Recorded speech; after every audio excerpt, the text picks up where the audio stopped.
Bonjour tout le monde, la saison du motocross approche. Puis je vais vous donner quelques trucs si vous êtes dans le magasinage motocross, puis vous voulez savoir si la moto elle a beaucoup d'usure ou non. J'ai quelques trucs à vous donner.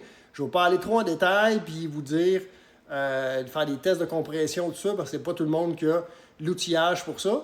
Mais il y a quelques petits trucs que vous pouvez regarder rapidement quand vous allez acheter une motocross, à savoir si elle a beaucoup d'heures ou si elle était bien entretenue ou non. Fait que je vous montre ça tout de suite. Une des premières choses à vérifier souvent, c'est les cils de fourche à l'avant. On va s'asseoir sur la moto, on va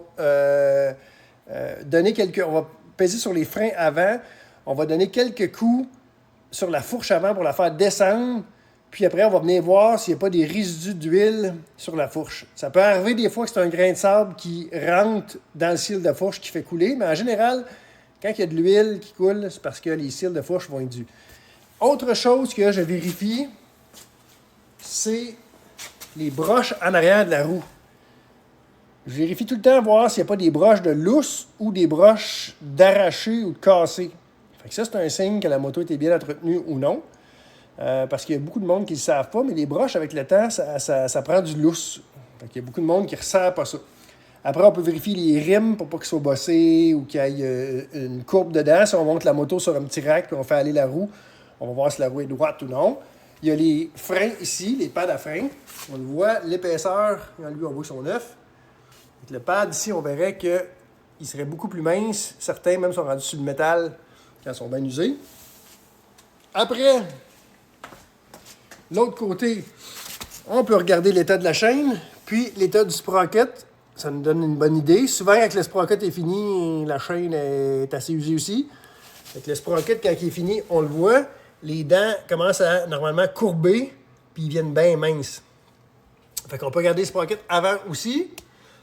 Après, si on s'approche plus de l'avant de la moto, on regarde des fois en dessous du shifter ici.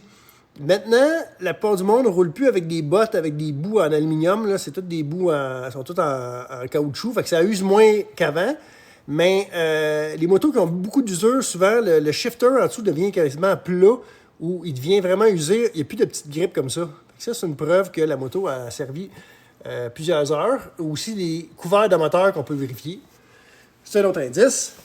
On vérifie le filtre à air, savoir si il est propre ou non. Ça nous donne un indice à savoir si la personne entretenait sa moto comme il faut ou non. Ou si on peut regarder l'état des grippes. Vous allez me dire que beaucoup de monde les change, là. Fait que des fois, ça ne veut rien dire.